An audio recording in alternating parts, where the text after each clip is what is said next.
Miss Pepper says, I'm not allowed in the garage, but are you ready to declutter it? Because I know I am.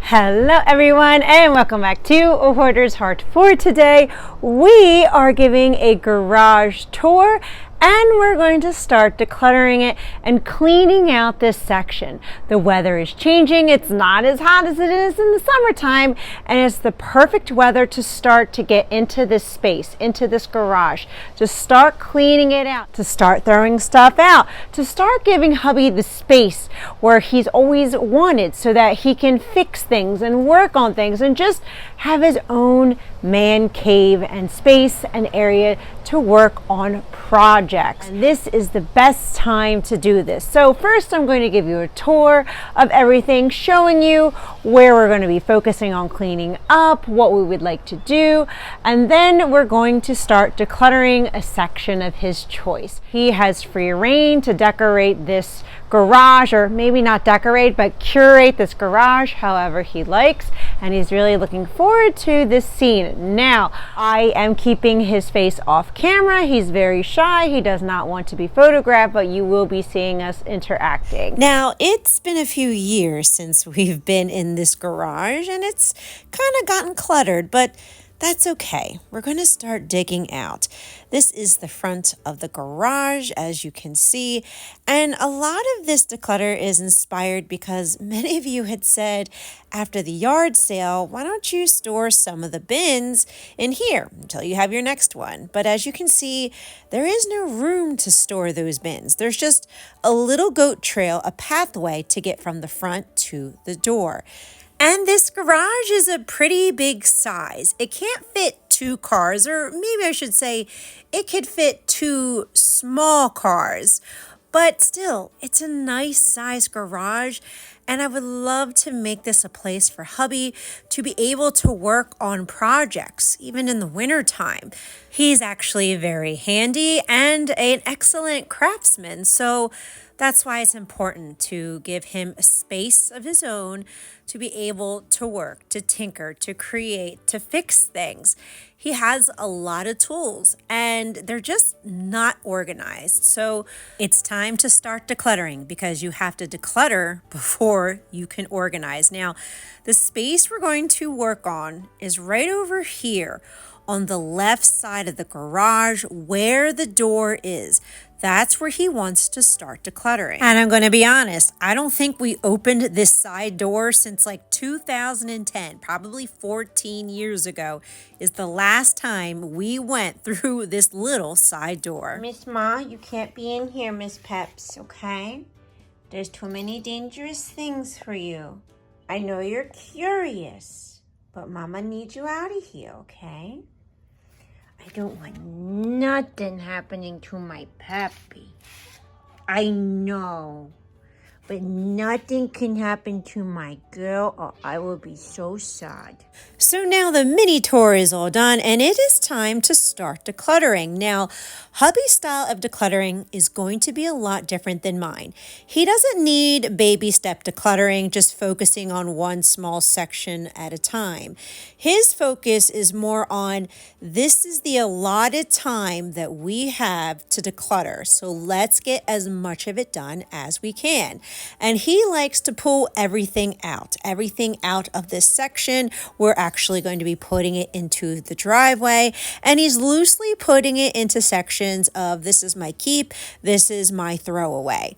Now, I'm happy to say that this decluttering is a lot different than mine because hubby doesn't have hoarding disorder. Is he resourceful? Yeah. Does he like to save things?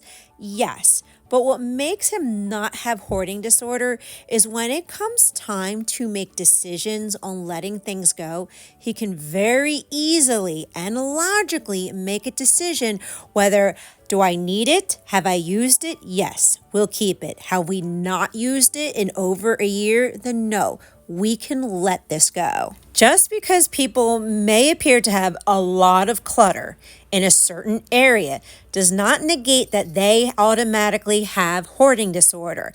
A lot of times it can be that they just never designated the time to clean, to clutter, to organize. For myself, someone who actually has struggled with hoarding disorder and is recovering, the key of recognizing what it is that can they make a decision to let things go? Like this dustbuster, we can easily let that go. It's a tossy. My hubby can very easily make these quick decisions. I don't need it. I'm letting it go. So sometimes when you see people have a massive amount of stuff and they're able to declutter a ton of stuff in one sitting, normally that means they don't have hoarding disorder. Now, I actually forgot I had these nice chairs. We used to use them for Thanksgiving. Now we need a better place to store them. And obviously they need to be scrubbed down really good because the cobwebs are crazy.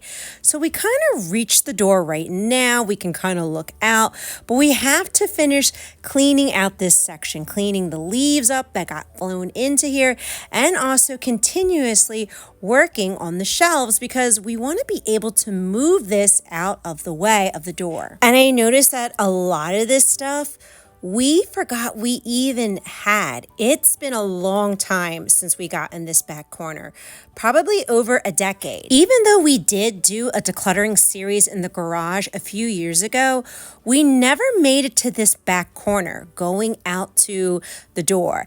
And there is so much stuff that is really old that we can throw out, things we forgot about, but also things that are usable that we were looking for and we didn't know that we had. This Roxy scarf is from the 2000s and I had absolutely loved it. I forgot we had it. And this used to go on the door, but we can totally let this go. Now, I didn't realize we had a half gallon of water here. I don't even know why, but again, everything in here you can tell is a tossy. This, I'm actually going to let it go. The realtor gave it to us when we bought the house, like a care package, but it's okay. We can let it go. And here is the tossy pile just growing and growing. What hubby does is he'll go through the box and he'll just start sorting. And he also wants to keep this shelving, which is a good idea, right? You got to take advantage of the vertical space going up for storing. And since it hasn't been cleaned in over a decade, he's just giving it a quick wipe down because for now, for whatever he's going to keep, he's just going to temporarily put on that shelving unit until we continue decluttering, opening up spaces. That way he can finally curate these spots to organize all of his tools. And I am excited to say, oh my gosh, the door is open. Again, I don't think this door has been open since like 2010. I'm serious. It's been that long.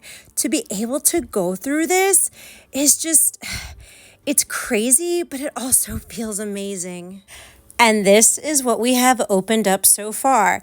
It doesn't look like a lot, but it actually is because this stuff was hoarded, piled up all the way up. We cleared up a pathway, making our way towards the door. The progress here is a lot. Now, hubby is going to be kind of moving the wood because he's not done just yet. We still have a little more time.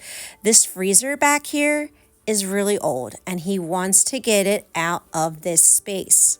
Now he's moving some of the stuff and wood out of the way, and he is keeping wood because he can use it for projects, and wood is a little on the pricey side. This box up here is a tossy, and pretty much everything up here he's ready to let go of. Now, luckily he has a little dolly, and thank God he has the manpower to move this freezer because it is old and it is very heavy. And unfortunately, the freezer doesn't work. It was a great freezer, but it doesn't work. We don't want to fix it. So hubby is taking it to the curb, and I put it on my Facebook Townsgiving page for somebody to scrap metal. And luckily, somebody came and picked it up within an hour. It was gone. Now, on top of this curio, we saw this old kid's guitar. So we took it down, and we can absolutely let this go. And as much as we wanted to continue decluttering over here, the problem was that we were quickly running out of time. And hubby doesn't have ADHD. He wants to finish the task. Now, he put back his shelving unit where the freezer was. Now, the doors that are behind it, he wants to get rid of that too, but he wants to find a place to donate it instead of just trashing it. Now, what's happening in the driveway is that there's still a lot of boxes to go through. Hubby was sorting what he's letting go of, what he's keeping, and then putting what he's keeping back in the general area of the garage where he would like to have it. And this took up a lot of time. And while he was doing that, I'd figured I'd just do a little tidying up and sweeping right in front of the door that we just opened up. And right now, we are so happy to show you today's tossy pile. It is a lot of stuff. 95% of this stuff, Hubby decided to let go. And you know what? I noticed I really recovered in my hoarding because the last time he did the garage declutter, I was feeling quite anxious. This round, I felt absolutely no anxiety. Whatever he decided to let go was fine by me. But we're not done yet because we still have to officially sort through it. Stuff being put away into the trash can right away. Things that need to be recycled. Items that need to be separated because he has working tools that he doesn't need anymore and he wants to put it into the next yard sale. This took a lot of time, but it did complete the task. And now we opened up this front corner of the garage. It doesn't look like a lot, but man, this was a ton of work, and I'm looking forward to continuously helping Hubby clear out this garage. And my hope and my prayer is that this video motivated and encouraged you to clean, declutter, and let something go in your home today too.